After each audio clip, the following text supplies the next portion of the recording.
Jade na kayo. Huwag ka magulo. Okay, seryoso na talaga ako. Oras na para matulog kayo.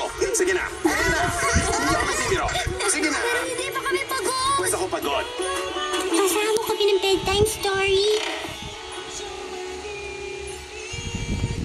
Hindi. Sige na. Kahit ilang beses pa kayong magmakaawa, walang magbabago. Hindi pa rin nasagot ko. Matulog na kayo. Imposible. Hyper kaming lahat. At kung walang bedtime story, babangon lang kami para gulihin ka. Buong gabi. Okay. Okay. Okay. Sleepy kittens. Sleepy kittens? Ano to? Mga papit, ginagamit yan pag nagkikwento ka.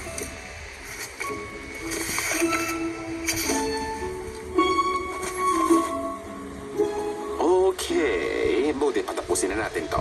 Three little kittens loved to play. They had fun in the sun all day. Then their mother came out and said, "Time for kittens to go to bed." Wow, ito? Kwento na ba to?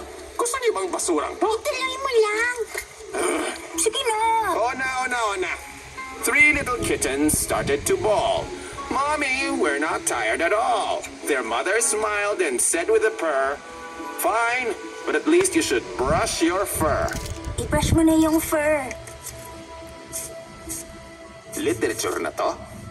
Kaya tong isulat ang 2-year-old. Okay. Three little kittens, with fur all brushed, said, "We can't sleep, we feel too rushed."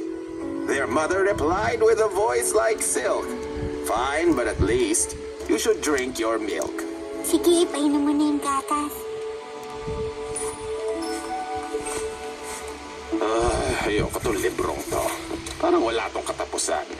Three little kittens, with milk all gone, rubbed their eyes and started to yawn.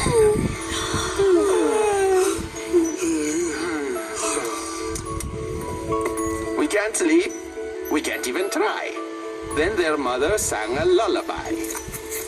"Good night, kittens. Close your eyes. Sleep in peace until you rise. Though while you sleep, we are apart. Your mommy loves you with all her heart." The end. Okay. Good night. Teka, Bakit? wala ba kaming good night kiss? Walang good night kiss sa yakap. Walang ganon. Hindi siya mag-good night kiss, Agnes. Gusto ko siya. Mabait siya. Pero nakakatakot.